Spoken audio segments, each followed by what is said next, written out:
कुंभ राशि व्यक्ति माने नमस्कार बंधुगण। जदि आपनको लागुछि जे आपनको कठिन परिश्रम फल देउना तेबे आजिर वार्ता आपनको पई। धार्मिक विश्वास अनुसार भगवान कुबेरंको आशीर्वाद पाइबार किछि सरल उपाय अछि जहाँ आपनको जीवन में सकारात्मक परिवर्तन आनी पारे। आसंतु जानिबा बंधुगण।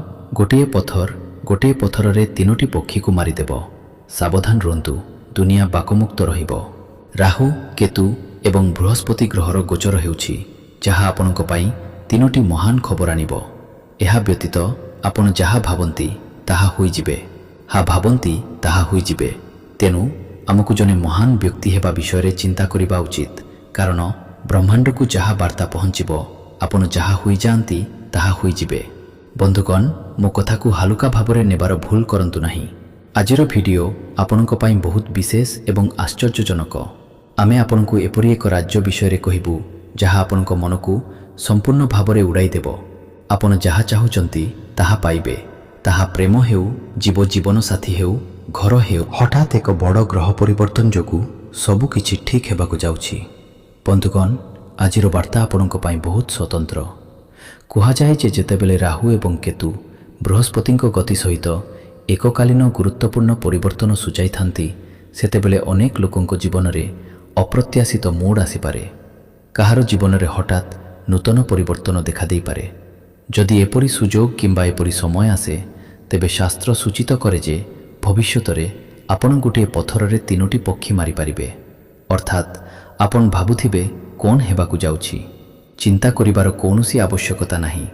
दुनिया बाकमुक्त होई जिवो। मु एही प्रकार सूचना बांटिबाकु जाउछि। बंधुगण, धरंतु किछि समय पाई आपण अनुभव करिसंती जे आपणको कठिन परिश्रम सत्वे आपण आशा करिथिबा फलाफल पाउ नाहांती, तेबे ज्योतिष शास्त्र अनुसार परिस्थिति धीरे धीरे परिवर्तन होई पारे। एहा व्यतीत राहु आपणको नूतन चिंताधारा एवं नूतन सुजोग आरकु नै जाई पारे। केतु आपणको पुराना बोझ एवं भ्रम दूर करबाकु मध्य प्रेरणा दे पारे। अन्य पक्षरे बृहस्पति को ज्ञान, सम्मान एवं प्रगतिर प्रतीक भावरे विवेचना करा जाए। आपण यह भल भावरे जानती। एही कारणरू किछि लोकंको जीवन में तीनोटी गुरुत्वपूर्ण सकारात्मक परिवर्तन आसीपारे एवं तीनोटी भल खबर आसिबाकु जाउछि। एहा पूर्वानुमान करा जाउछि जे आज अपराह्न 3:50 आरंभ करी आगामी किछि घंटा मध्यरे आपणको जीवन में एक गुरुत्वपूर्ण परिवर्तन आसिबो जहाँ आपणको चारि पाखरे थिबा लोकंकु स्तब्ध करिदेबो। बंधुगण, आपणकर व्यक्तिगत समस्या शेष हेबाकु जाउछि एवं सकारात्मक परिवर्तन आसिबाकु जाउछि। जहाँ भी हेउ आपण आगामी पीढ़ी पाई सेगुड़ी को मने रखिबे। हाँ, महाकाशरे हठात एक प्रमुख ग्रह परिवर्तन घटिछि। तेनु आसंतु आमे आपणकु तीनोटी बड़ भल खबर विषय रे कहिबे जहाँ आपण पाइबे। आमे आपणकु आश्वासन देउछु, आमे आपणको समय नष्ट करिबु नाही। जे आपणकु यहा कहिबो से सत्य एवं प्राप्त हेबाकु थिबा शुभ खबर विषय रे कहिबो। तेनु प्रथमे एठारे किछि भल खबर अछि। अटकी रहिथिबा प्रकल्प गुड़िक एबे गति पाइबार संकेत देखिपारे। यह एक अटकी रहिथिबा स्वप्न रही पारे। आपण दीर्घ समय धरी चेष्टा करुथिबा कार्य पाई एक नूतन आरंभ किंबा समर्थनर संभावना मध्य अछि। सामग्रिक भावरे आपणको पाई एक बहुत भल समय आसीछि एवं प्रथम भल खबर हेउछि जे देवी महालक्ष्मी एवं भगवान कुबेरंको आशीर्वाद रे आपणको कठिन परिश्रम एबे फल देव। द्वितीय भल खबर हेउछि जे आपणको आर्थिक परिस्थिति रे धीरे धीरे उन्नति पाई एक भल सुजोग मिली पारे। यह सहित आपण अप्रत्याशित धन मध्य पाइबे। ज्योतिष यह भविष्यवाणी करे। यह कठिन परिश्रम एवं सठिक निष्पत्ति सहित भल फलाफलर संकेत। तेनु आपणको कठिन परिश्रम जारी रखिबाकु पड़िबो। यहा परे सबुकिछि सफल हेबो एवं सबुकिछि ठीक होई जिवो। ज्योतिषी ठीक होई जिवो। ज्योतिष शास्त्र अनुसार जदि आपण निज उपरे विश्वास करंती एवं कठिन परिश्रम जारी रखंती तेब तुमर समस्त कार्य सफल हेबो। यहा सहित तृतीय शुभ खबरटी ध्यानर सहित सुनो। तुमे सम्मान एवं संपर्क रे सकारात्मक परिवर्तन देखिपार। यहा व्यतीत जेउमाने तुमको परित्याग करिसंती सेमाने तुमर परिवर्तनशील व्यक्तित्व एवं सफलता देखि आश्चर्य होई पारंती। किंतु बंधुगण, मने रखंतु जे केवल ग्रह ग्रहणर समर्थन यथेष्ट नुहे, तुमको मध्य किछि प्रयास करिबाकु पड़िबो। ତୁମର ମୋର ଭଲ କାମ, ତୁମର ପଥ ଏବଂ ତୁମର ଚିନ୍ତାଧାରା ଗ୍ରହ ଏବଂ ଈଶ୍ୱରଙ୍କ ଆଶୀର୍ବାଦ ପରି ଗୁରୁତ୍ୱପୂର୍ଣ୍ଣ। ତେଣୁ କୌଣସି ପରିସ୍ଥିତିରେ ତୁମର ଭଲ କାମ କରିବା ବନ୍ଦ କର ନାହିଁ। ଏବଂ ଗୋଟିଏ କଥା ସର୍ବଦା ମନେ ରଖ, ତୁମେ ଯାହା ଭାବୁଛ, ତୁମେ ଯାହା ହେବ ତାହା ହେବା ଆଡ଼କୁ ଅଗ୍ରଗତି କରିବ। ତେଣୁ ସର୍ବଦା ବଡ଼ ଚିନ୍ତା କର, ସକାରାତ୍ମକ ଚିନ୍ତା କର ଏବଂ ନିଜ ଲକ୍ଷ୍ୟରେ ବିଶ୍ୱାସ କର। ଯେଉଁମାନେ ନିଜକୁ ଏବଂ ନିଜ ଲକ୍ଷ୍ୟରେ ବିଶ୍ୱଙ୍କର ଜୀବନରେ କେବେ କୌଣସି ଜିନିଷର ଅଭାବ ନଥାଏ। ଈଶ୍ୱର ପ୍ରତ୍ୟେକ ପ୍ରକାର ଅଭାବ ଦୂର କରନ୍ତି ଏବଂ ଜୀବନ ଖୁସିରେ ପରିପୂର୍ଣ୍ଣ ହୋଇଥାଏ। ଏପରି ଜଣେ ବ୍ୟକ୍ତି ବଞ୍ଚିଛନ୍ତି ଏବଂ ମୁଁ ସମ୍ପୂର୍ଣ୍ଣ ନିଶ୍ଚିତ ଯେ ଆଗାମୀ 24 ଘଣ୍ଟା ମଧ୍ୟରେ ଆପଣ ଗୁରୁତ୍ୱପୂର୍ଣ୍ଣ ପରିବର୍ତ୍ତନ ଦେଖିପାରିବେ। ଉଦାହରଣ ସ୍ୱରୂପ, ଯଦି ଆପଣଙ୍କ ପରିବାରର କେହି ଦୀର୍ଘଦିନ ଧରି ଅସୁସ୍ଥ ଅଛନ୍ତି କିମ୍ବା କେହି ଆର୍ଥିକ ସମସ୍ୟା ସହିତ ସଂଘର୍ଷ କରୁଛନ୍ତି, ଯଦି କେହି ମାନସିକ ଚାପ ସହିତ ବଞ୍ଚୁଛନ୍ତି, ତେବେ ସେମାନେ ମଧ୍ୟ କିଛି ଆଶ୍ୱସ୍ତି ପାଇପାରିବେ। ଯଦି କେହି ଆପଣଙ୍କୁ ମିଥ୍ୟା ମାମଲାରେ ଫସାଇଛନ୍ତି, ତେବେ ଆପଣ ସେହି ଉତ୍ସରୁ କିଛି ଭଲ ଖବର ମଧ୍ୟ ଶୁଣିପାରିବେ। ସାମଗ୍ରିକ ଭାବରେ କର୍ମର ଦେବତା ଶନିଦେବ ମହାରାଜ, ଧନର ଦେବତା କୁବେର ଦେବ ମହାରାଜଙ୍କ ସହିତ ଆପଣଙ୍କ ଉପରେ ଅତ୍ୟନ୍ତ ପ୍ରସନ୍ନ। ଏହି କାରଣରୁ ଆପଣଙ୍କ ଜୀବନରେ ଏପରି ପରିସ୍ଥିତି ସୃଷ୍ଟି ହୋଇଛି। ବନ୍ଧୁଗଣ, ଆଜି ଅପରାହ୍ନ 3:85 ପରେ ଆପଣ ନିଶ୍ଚିତ ଭାବରେ କିଛି ଗୁରୁତ୍ୱପୂର୍ଣ୍ଣ ଭଲ ଖବର ପାଇବେ। ଏହା ଜ୍ୟୋତିଷଶାସ୍ତ୍ରରୁ ଏକ ପର୍ବତ ଚିହ୍ନ। ମୁଁ ମିଛ କହୁନାହିଁ। ଭିଡ଼ିଓର ଶେଷ ପର୍ଯ୍ୟନ୍ତ ମୋ ସହିତ ରୁହନ୍ତୁ। ମୁଁ ସବୁକିଛି ବୁଝାରୁହନ୍ତୁ। ମୁଁ ସବୁକିଛି ବୁଝାଇବି ଏବଂ ଆପଣଙ୍କ ଜୀବନରେ କ'ଣ ପରିବର୍ତ୍ତନ ଆସୁଛି ତାହା କହିବି। ବନ୍ଧୁଗଣ, ଏହି ଅପରାହ୍ନରେ ଜ୍ୟୋତିଷଶାସ୍ତ୍ର ଅନୁସାରେ ବୃହସ୍ପତିଙ୍କୁ ଜ୍ଞାନ ଏବଂ ପ୍ରସାରର ପ୍ରତୀକ ଭାବରେ ବିବେଚନା କରାଯାଏ। ଯଦି ଆପଣ ଶିଖିବା ବନ୍ଦ ନ କରନ୍ତି, ତେବେ ପ୍ରଗତି ପାଇଁ ସୁଯୋଗ ଆପଣଙ୍କ ପାଖକୁ ଆସିବ। ରାହୁ ଆପଣଙ୍କୁ ଏକ ନୂତନ ଦିଗରେ ଯିବା ପାଇଁ ସାହସ ଏବଂ ଶକ୍ତି ଦେଇପାରେ ଏବଂ କେତୁ ଆପଣଙ୍କୁ ଅନାବଶ୍ୟକ ନକାରାତ୍ମକ ଚିନ୍ତାଧାରା ଏବଂ ନକାରାତ୍ମକ ଲୋକଙ୍କଠାରୁ ଦୂରେଇ ରଖିପାରେ କିମ୍ବା ଆପଣଙ୍କୁ ଏପରି କରିବାକୁ ପ୍ରେରଣା ମଧ୍ୟ ଦେଇପାରେ। ରାହୁ, କେତୁ ଏବଂ ବୃହସ୍ପତି ଗୋଚର ହେଉଛନ୍ତି। ସେମାନଙ୍କର ସିଧାସଳଖ ପ୍ରଭାବ ଏହି ରାଶିରେ ଜନ୍ମ ହୋଇଥିବା ପ୍ରତ୍ୟେକ ବ୍ୟକ୍ତିଙ୍କ ଉପରେ ସ୍ପଷ୍ଟ ଭାବରେ ଦୃଶ୍ୟମାନ ହେଉଛି। ତେଣୁ ଆପଣଙ୍କୁ ଏହି ବାଧାଗୁଡ଼ିକୁ ଦୂର କରିବାକୁ ପଡ଼ିବ। ଗ୍ରହମାନଙ୍କର ଆଶୀର୍ବାଦ ପାଇବା ପାଇଁ ଆପଣଙ୍କୁ କିଛି ପଦକ୍ଷେପ ମଧ୍ୟ ନେବା ଉଚିତ, ଯାହା ମୁଁ ପରେ ବର୍ଣ୍ଣନା କରିବି। ଦେଖନ୍ତୁ, ଯଦି ଏହି ଦୁଇଟି ଆପଣଙ୍କୁ ବାରମ୍ବାର ନୂତନ ସୁଯୋଗ ପ୍ରଦାନ କରୁଛନ୍ତି କିମ୍ବା ପୁରୁଣା ପଡ଼ି ରହିଥିବା କାର୍ଯ୍ୟଗୁଡ଼ିକ ସମାପ୍ତ ହେଉଛି, କିମ୍ବା ଯଦି ଆପଣଙ୍କ ମନରେ ଏକ ସକାରାତ୍ମକ ପରିବର୍ତ୍ତନ, ତୁମେ ଆଗକୁ ବଢ଼ିବାକୁ ଭୟ କର ନାହିଁ। ଆଗକୁ ବଢ଼ି ଚାଲା, କାରଣ ଏବେ ତୁମେ ଅଧିକରୁ ଅଧିକ ଭଲ ଖବର ପାଇବ ଏବଂ ତୁମର ଜୀବନ ସ୍ୱର୍ଗ ହୋଇଯିବ। ବନ୍ଧୁଗଣ, ତୁମେ ଆନନ୍ଦରେ ନାଚିବା ଆରମ୍ଭ କରିବ। ତୁମ ଜୀବନରେ ଏପରି ଘଟଣା ଘଟିବାକୁ ଜାନରେ ଏପରି ଘଟଣା ଘଟିବାକୁ ଯାଉଛି ଏବଂ ମୁଁ ମିଛ କହୁନାହିଁ, ମୁଁ ସତ୍ୟ କହୁଛି। ମୁଁ ଏକ ସମାଧାନ ପ୍ରଦାନ କରୁଛି। ଧ୍ୟାନ ଦେଇ ଶୁଣ। ପ୍ରତି ଗୁରୁବାର ତୁମେ ଭଗବାନ ବିଷ୍ଣୁ କିମ୍ବା ବୃହସ୍ପତିଙ୍କୁ ସ୍ମରଣ କରିବା ଉଚିତ। ଏହା ସହିତ ତୁମେ ଏକ ଛୋଟ ହଳଦିଆ ଜିନିଷ ଦାନ କରିବା ଉଚିତ ଏବଂ ଯଥାସମ୍ଭବ ତୁମର ପିତାମାତା ଏବଂ ଶିକ୍ଷକମାନଙ୍କୁ ସମ୍ମାନ କରିବା ଉଚିତ। ଏହା ସହିତ ତୁମେ ପ୍ରତ୍ୟେକ ଦିନ ସକାରାତ୍ମକ ଚିନ୍ତାଧାରା ଏବଂ ତୁମର ଲକ୍ଷ୍ୟ ଉପରେ ଧ୍ୟାନ ଦେଇ କିଛି ସମୟ ବିତାଇବା ଉଚିତ। ଏହା ମାନସିକ ଶକ୍ତି ଏବଂ ଆତ୍ମବିଶ୍ୱାସ ବୃଦ୍ଧି କରିବାରେ ମଧ୍ୟ ସାହାଯ୍ୟ କରିପାରିବ। ବନ୍ଧୁଗଣ, ସମୟ ପରିବର୍ତ୍ତନ ହୁଏ, ପରିସ୍ଥିତି ପରିବର୍ତ୍ତନ ହୁଏ ଏବଂ କଠିନ ପରିଶ୍ରମ ହୁଏ ଏବଂ କଠିନ ପରିଶ୍ରମ କେବେ ବ୍ୟର୍ଥ ହୁଏ ନାହିଁ। ଭଗବାନ ସର୍ବଦା ଆମ ପ୍ରତି ଦୟାଳୁ। ଯେପରି ମୁଁ ଏଠାରୁ ଆପଣଙ୍କୁ କହିପାରୁଛି ଯେ ମହାଦେବ, ରାହୁ, କେତୁ, ଗୁରୁ, ମହାଲକ୍ଷ୍ମୀ ଏବଂ କୁବେର ଆପଣଙ୍କ ପ୍ରତି ଦୟାଳୁ। ଏହି ଦେବୀ ଏବଂ ଦେବତାମାନେ ଅପାର ଶକ୍ତିର ଅଧିକାରୀ। ସେମାନେ ଯେତେବେଳେ ଚାହିଁବେ ଆପଣଙ୍କୁ ଧନୀ କରିପାରିବେ।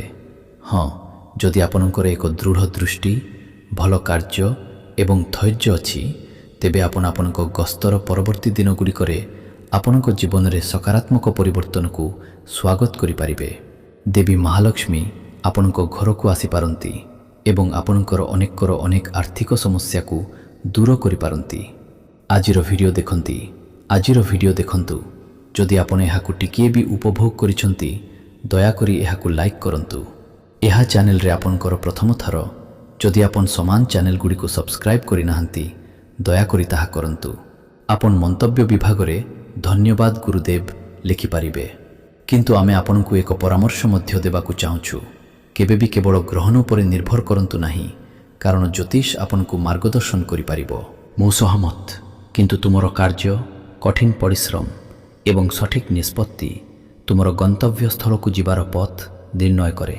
ଯଦି ତୁମେ ଏହି ଜିନିଷଗୁଡ଼ିକୁ ଆୟତ୍ତ କର, ଯଦି ତୁମେ ତୁମର ମନକୁ ନିୟନ୍ତ୍ରଣ କର ଏବଂ ଯଦି ତୁମେ ଏକ ସକାରାତ୍ମକ ମନୋଭାବ ସହିତ ପ୍ରୟାସ ଜାରି ରଖ, ତେବେ ତୁମର ଭଲ ସୁଯୋଗ ହାସଲ କରିବାର ସମ୍ଭାବନା ବୃଦ୍ଧି ପାଇବ। ଏହା ପ୍ରକୃତ ସଫଳତାର ସବୁଠାରୁ ବଡ଼ ରହସ୍ୟ।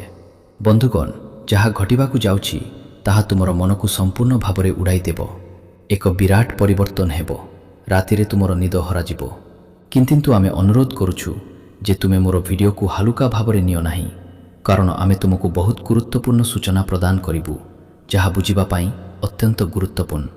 ଏବେ ଆମେ ଭଗବାନ କୁବେରଙ୍କୁ କିପରି ଖୁସି କରିବେ ସେ ବିଷୟରେ ଆଲୋଚନା କରିବୁ, ଯାହାକୁ ଧନର ଦେବତା ଭାବରେ ମଧ୍ୟ ଜଣାଶୁଣା। ତେଣୁ ବନ୍ଧୁଗଣ, ହିନ୍ଦୁ ପରମ୍ପରାରେ କୁବେରଙ୍କୁ ଧନ, ସମୃଦ୍ଧି ଏବଂ ମହିମାର ଦେବତା ଭାବରେ ବିବେଚନା କରାଯାଏ। ତାଙ୍କୁ ଖୁସି କରିବା ଅର୍ଥ କେବଳ ଧନ କାମନା କରିବା ନୁହେଁ, ବରଂ ପୁଣ୍ୟ ସନ୍ତୁଳିତ ଜୀବନଯାପନ କରିବା ମଧ୍ୟ ଗୁରୁତ୍ୱପୂର୍ଣ୍ଣ ବୋଲି ବିବେଚନା କରାଯାଏ। ହିନ୍ଦୁ ଧର୍ମରେ କୁବେରର ଅତ୍ୟନ୍ତ ମହତ୍ତ୍ୱ ରହିଛି। ତାଙ୍କୁ ସନ୍ତୁଷ୍ଟ କରିବା ଏବଂ ଆପଣଙ୍କ ଜୀବନରେ ତାଙ୍କର ବିଶେଷ ଆଶୀର୍ବାଦ ପାଇବା ପାଇଁ ଆପଣ କିଛି ପଦକ୍ଷେପ ନେଇପାରିବେ। ପ୍ରତିଦିନ ଆସନ କରିବା ପରେ ଆପଣ କୁବେରଙ୍କୁ ଭକ୍ତିର ସହିତ ମନେ ପକାଇବା ଉଚିତ ଏବଂ ଦେବୀ ଲକ୍ଷ୍ମୀଙ୍କ ସହିତ ତାଙ୍କୁ ପୂଜା କରିବା ଉଚିତ। ହଁ, ସଚ୍ଚୋଟ ଭାବରେ ଟଙ୍କା ରୋଜଗାର କରନ୍ତୁ ଏବଂ ଏହାକୁ ବୁଦ୍ଧିମାନ ଭାବରେ ବ୍ୟବହାର କରନ୍ତୁ। ଧାର୍ମିକ ବିଶ୍ୱାସ ଅନୁସାରେ ଧାର୍ମିକତା ଦ୍ୱାରା ଅର୍ଜିତ ଧନ କ୍ଷଣିକ ସୁଖ ଆଣିଥାଏ ନାହିଁ। ଏକ ମନ୍ତ୍ର ମଧ୍ୟ ଅଛି ଯାହାକୁ ଆପଣ ସତ୍ୟ ହୃଦୟ ଏବଂ ଭକ୍ତିର ସହିତ ଜପ କରିବା ଉଚିତ। ଯକ୍ଷାୟ କୁବେର ବୈଷ୍ଣବେ ଧନଧାନ୍ୟାଧିପତାୟ ନମଃ। ଆପଣ ନିୟମିତ ଭାବରେ ଏହି ମନ୍ତ୍ର ଜପ କରିପାରିବେ। ଆପଣ ଏହା ମଧ୍ୟ ନିଶ୍ଚିତ କରିବା ଉଚିତ ଯେ ଆପଣଙ୍କ ଘରେ ଯେକୌଣସି ପୂଜା ସ୍ଥାନ ସଫା ଏବଂ ସୁନ୍ଦର ଅଛି, କାରଣ ପରିଷ୍କାର ପରିଚ୍ଛନ୍ନତା ଲକ୍ଷ୍ମୀଙ୍କ ଆଶୀର୍ବାଦ ଏବଂ ସମୃଦ୍ଧି ସହିତ ଜଡ଼ିତ। ସଚ୍ଚୋଟତା ପ୍ରତ୍ୟେକଙ୍କ ଜୀବନର ଏକ ପ୍ରମୁଖ ଉପାଦାନ। ଭଗବାନଙ୍କୁ ଏବଂ ସେମାନଙ୍କର ଇଚ୍ଛା ପୂରଣ କରନ୍ତୁ। ଆପଣଙ୍କୁ କହିବାକୁ ପଡ଼ିବ, ହେ ପ୍ରଭୁ କୁବେର, ମୋତେ ଜ୍ଞାନ, କଠିନ ପରିଶ୍ରମ କରିବାର ଶକ୍ତି ଏବଂ ଧର୍ମାନୁସାରେ ଧନ ଅର୍ଜନ କରିବାର କ୍ଷମତା ପ୍ରଦାନ କରନ୍ତୁ।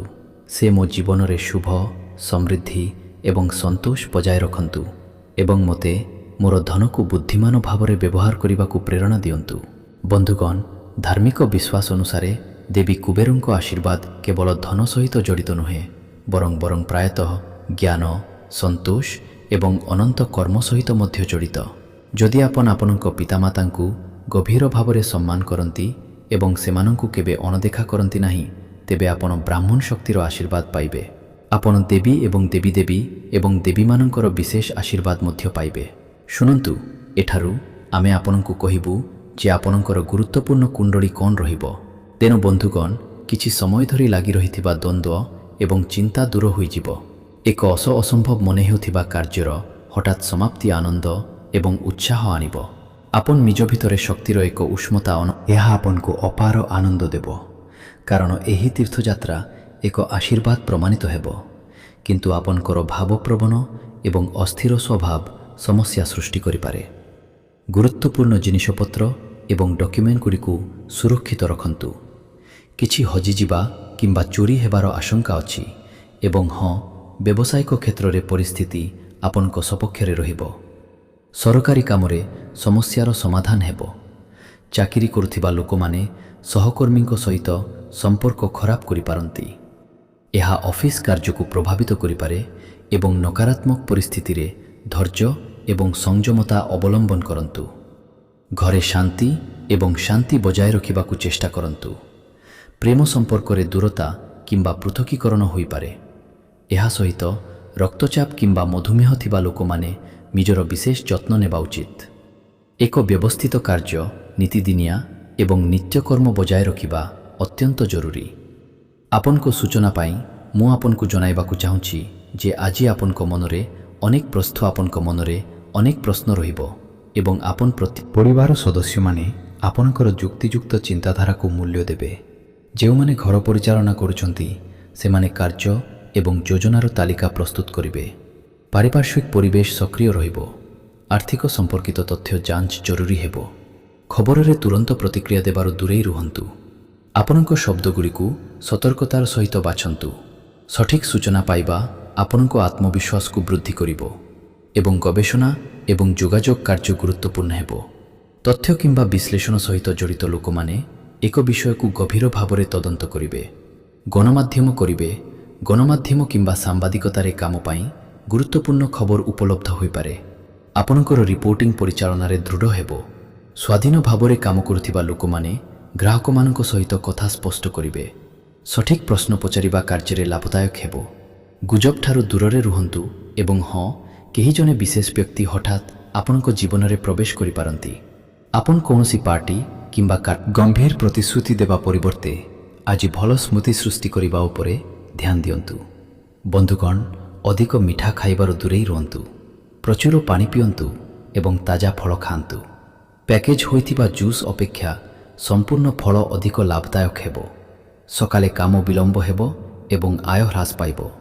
ବିରୋଧ ହେବାର ସମ୍ଭାବନା ଅଧିକ ରହିବ। ଆପଣଙ୍କ ଦକ୍ଷତା ସତ୍ତ୍ୱେ ଆପଣ ପଛରେ ପଡ଼ିପାରନ୍ତି। ଦିନରେ ଖର୍ଚ୍ଚ ଅଧିକ ହୋଇପାରେ, ତଥାପି ଆପଣଙ୍କୁ ଭବିଷ୍ୟତରେ କିଛି ଭଲ ଖବର ମିଳିବ। ସଠିକ୍ ସୂଚନା ବିନା କାର୍ଯ୍ୟ କରିବାରୁ ଦୂରେଇ ରୁହନ୍ତୁ। ସନ୍ଧ୍ୟା ଅନୁକୂଳ ହେବ। ଆପଣଙ୍କ ପିଲାମାନଙ୍କର କାମ ଆପଣଙ୍କୁ ଆନନ୍ଦ ଦେବ ଏବଂ ଆପଣ ନୂତନ କାର୍ଯ୍ୟ ପାଇବେ।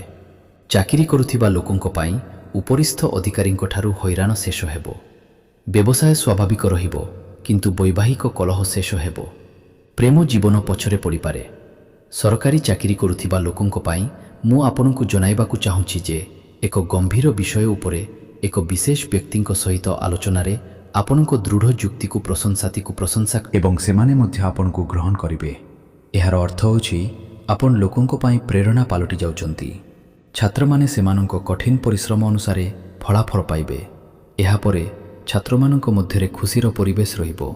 ଆପଣ 20 ଦିନ ପାଇଁ ଲୁହା ରଡ୍ ମଧ୍ୟରେ ଆରାମ ଏବଂ ମନୋରଞ୍ଜନ ପାଇଁ ସମୟ ପାଇପାରିବେ।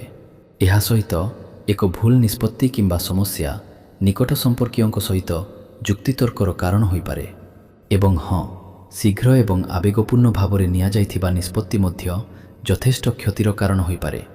ନିଜକୁ ନିୟନ୍ତ୍ରଣରେ ରଖିବା ପାଇଁ ଆପଣଙ୍କୁ ଅତି କମରେ ଏକ ଛୋଟ ବିରତି ନେବା ଉଚିତ। ବ୍ୟବସାୟରେ ଆପଣଙ୍କୁ ସମୟ ସହିତ ଆପଣଙ୍କର କାର୍ଯ୍ୟପଦ୍ଧତିକୁ ଅନୁକୂଳ କରିବାକୁ ପଡ଼ିବ। ଯନ୍ତ୍ରପାତି ଏବଂ ଲୁହା ସହିତ ଜଡ଼ିତ ବ୍ୟବସାୟଗୁଡ଼ିକ ଲାଭଜନକ ସୁଯୋଗ ପ୍ରଦାନ କରିପାରେ। ଏବଂ ହଁ, ଆମଦାନୀ ରପ୍ତାନି ବ୍ୟବସାୟରେ ଅତ୍ୟଧିକ ନିବେଶ କରିବାରୁ ବଞ୍ଚନ୍ତୁ। ଜୁନ୍ ସୁଖଦ ହେବ, କିନ୍ତୁ ଆପଣ ଆପଣଙ୍କ ଜୀବନସାଥୀଙ୍କ ଭାବନାକୁ ସମ୍ପୂର୍ଣ୍ଣ ଅଣଦେଖା କରିବା ଉଚିତ।